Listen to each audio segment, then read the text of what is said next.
Olá pessoal, aqui é o Velgas, hoje dia 26 de agosto de 2021. O título que eu estou fazendo hoje da minha análise sobre a geopolítica chama-se Ucrânia celebrou 30 anos de independência em meio à insegurança. Não é um trabalho contra a Ucrânia, mas é algumas críticas referentes à Rússia e aos aliados que deixam vamos chamar assim, a Ucrânia numa área sombreada pela insegurança. E uma coisa que a gente não tem que ter certeza é que a luta da democracia ucraniana atualmente, no dia de hoje, nessa semana e num curto prazo, não é mais uma prioridade para os aliados ocidentais da Ucrânia. Inscreva-se no canal, dê o seu like e compartilhe com suas redes sociais. Me ajude a pedir pessoas para inscreverem-se no canal. O presidente, na terça-feira, Zelensky, o presidente da Ucrânia, ele presidiu um desfile militar em Kiev, com a presença de uma impressionante variedade de dignatários e chefes de Estado. Mas em uma semana, quando ele esperava concentrar as mentes dos aliados ocidentais na intimidação e intransigência russa, seu foco, ou melhor, o foco dessas pessoas, o foco da União Europeia, estava firmemente no Afeganistão. A luta para permanecer nesse radar diplomático se tornou muito familiar. Na segunda-feira, a Ucrânia realizou uma cúpula, a qual ela chama de Plataforma da Crimeia, para justamente chamar a atenção do mundo para a Crimeia anexada ilegalmente pela Rússia de Vladimir Putin em março de 2014. A União Europeia, com a qual a Ucrânia assinou um acordo de associação, meses depois, logo depois da associação, logo depois da anexação, ainda em 2014, impôs sanções e se recusa a reconhecer o território como parte da Rússia. Na cúpula, o presidente do Conselho Europeu, Carlos Michel, prometeu que a União Europeia continuaria a se manter firme contra essas violações do direito internacional perpetradas pela Rússia. Mas, na verdade, para a Rússia, a anexação da Crimeia é um fato consumado. Né? E o que eu diria aqui para vocês, eu acredito que a maioria dos países da União Europeia não acha que isso vai ser revertido, mesmo que eles não reconheçam. Tenho essa sensação muito clara. O presidente Emmanuel Macron da França não compareceu nem na segunda-feira para a inauguração dessa plataforma da Crimeia e tampouco para a comemoração do desfile militar e mandou desculpas um pouco atrasado. E a Angela Merkel também não apareceu nesses dois eventos, mas ela esteve domingo lá se despedindo do presidente da Ucrânia, porque ela está deixando o governo da Alemanha e parece que sair da política. Esse conflito congelado na região do Donbass, onde o exército da Rússia conseguiu uma fatia considerável daquela região da Ucrânia, eles controlam a fronteira oriental da Ucrânia. E também está um impasse. Na primavera, Putin autorizou um enorme aumento militar na fronteira, que embora posteriormente foi retirado. E na realidade isso foi analisado pelos principais comentaristas internacionais e analistas e especialistas em geopolítica como era um teste inicial da coragem de Joseph Biden. Zelensky deve se encontrar com Biden em Washington na próxima semana, no dia 31 de agosto. Antes dessa reunião, ele expressou sua frustração com a relutância do Ocidente em assinar com a adesão da OTAN da Ucrânia, o que aumentaria consideravelmente o risco de qualquer agressão russa. Então isso eu já tinha comentado para vocês, de que efetivamente, enquanto tiver essa situação de guerra em Donbass, a União Europeia não vai aceitar a Ucrânia, que ela também teme se envolver numa guerra. Né? Merkel, que se encontrou com Zelensky, como eu já disse agora em Kiev no domingo passado, admitiu que as negociações entre a Rússia, Ucrânia, França e Alemanha sobre a região de Donbass, naquele formato da Normandia, que é chamado, não deram em nada, por causa da recusa de Putin em reconhecer o envolvimento russo no conflito. Quer dizer, o Putin diz que ele não tem nada a ver com isso, que são separatistas, mas o exército russo está firme e forte lá. Dado esse contexto de lisonjas do Oeste e estrondos de sabre do Leste, é compreensível que a Ucrânia tenha levantado amargas objeções ao gasoduto Nord Stream 2, que logo será concluído.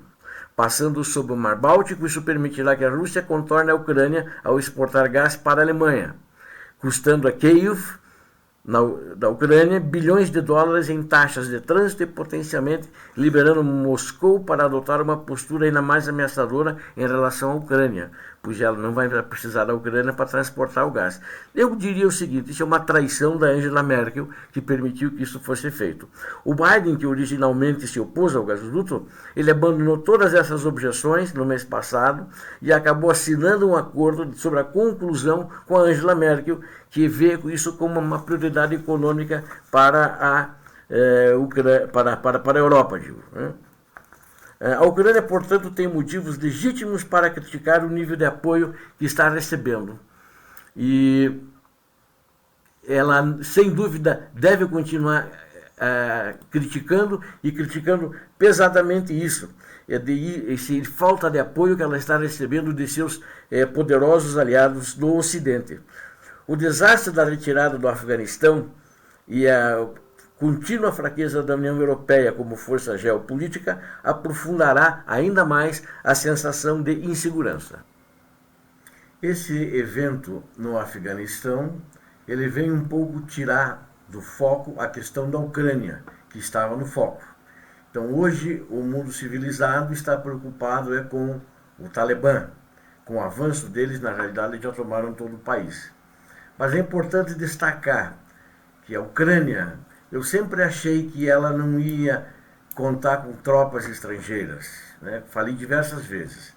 Até poderá contar, mas o que de fato eu acho é que a Ucrânia tem que se armar, ela tem que exigir armamento dos Estados Unidos, que no primeiro momento, na primeira hora, não vieram defender a Ucrânia como está previsto num acordo em que ela e a Grã-Bretanha e a própria Rússia, que é invasora, viriam defender a Ucrânia em caso de uma ameaça externa, desde que ela devolvesse as armas nucleares.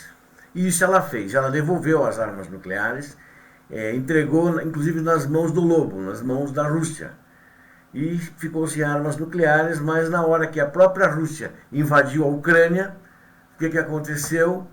Obama, que era o presidente, mandou cobertores. Na época, o presidente ucraniano era o Petro Poroshenko. Poroshenko falou: não precisamos de cobertores, precisamos de armas. E o exército estava muito desarticulado. Mas é importante destacar que a Ucrânia é independente já nesses últimos 30 anos depois do Império Soviético. E é bonito ver que a Ucrânia, quando tornou-se independente, isso teve que passar pelo Congresso ucraniano chamado Verkhovna Rada, e que por ampla maioria todos os deputados ucranianos votaram pela independência ucraniana. Mas votaram pela independência ucraniana porque isso era um anseio do povo, daqueles que sentiam-se ucranianos, que eram e são a maioria da nação ucraniana. E essa deve continuar, porque essa é a vontade do povo, embora que contra a vontade do Putin e sua turma lá do Kremlin, é contra a vontade do Kremlin. Quando o Putin assumiu, todo mundo achava que ele era a melhor belezura do mundo, que ia ser um aliado, ia ser bom e fácil de trabalhar com ele. Ele ficou quietinho, foi armando a Rússia de quietinho para importunar todos os seus vizinhos no antigo espaço pós-soviético, e principalmente a Ucrânia, que ele não quer abrir mão. Na realidade, fez um trabalho sujo, né? Parecia que era uma coisa que não era de fato. Essa foi a atuação de Vladimir Putin. Agora, a gente não pode esquecer que, como eu disse, acho que o Ocidente não vai, na primeira hora, ajudar a Ucrânia, né? Talvez nem os Estados Unidos, mas em armamento, em treinamento, como ele já vem fazendo, são obrigados a ajudar. E eu espero que nessa reunião o presidente Zelensky deixe de lado as frustrações, porque Angela Merkel não compareceu na plataforma na Crimeia, porque o Macron também não compareceu, e tampouco nas comemorações dos 30 anos da independência da Ucrânia, que contou com grande parte dos países da União Europeia, mas deve exigir do presidente americano armamento. E armamento que consiga, de fato, dizimar qualquer ataque russo. Isso é importante. e treinamento sobre esse armamento que vai ser dado. Eles têm a mínima obrigação moral, embora que geopolítica, obrigação moral, muitas vezes é o que menos conta, né? A moral nessa área de geopolítica, ela pode mudar de uma hora para outra. E os dirigentes acabam não cumprindo os acordos que outros dirigentes assumiram, assinaram. Né? Na época que isso foi feito era o presidente Clinton, aí quando era Obama ele não cumpriu o que estava feito no acordo. Agora o presidente Zelensky tem que deixar claro isso para o Biden, que ele quer que seja cumprido esse acordo, e para isso ele quer armamento, mas ele também tem que investir em produção de armamento próprio, como faz Israel, por exemplo. Eu gosto de usar Israel, acho que é um bom exemplo. Isso tem que ser feito assim, e de outra maneira não é possível, porque senão vai ser muito duro, muito pior combater a Rússia nessas condições. E eu diria o seguinte, hoje a única solução, tanto para a Crimeia como para Donbass, não existe solução negociada. A única solução, lamentavelmente, é a minha visão, é uma solução militar. Então a Ucrânia tem que se armar, e se armar muito, muito, muito, muito. Obrigado a vocês que assistiram esse vídeo. Não esqueçam, deem um like. Também peço que inscrevam-se no canal, ajudem o canal a crescer, fortalecendo o canal, isso é muito importante. E também peço a vocês que compartilhem com suas redes sociais. Muito obrigado a todos. Deus abençoe a todos. Paz e bem.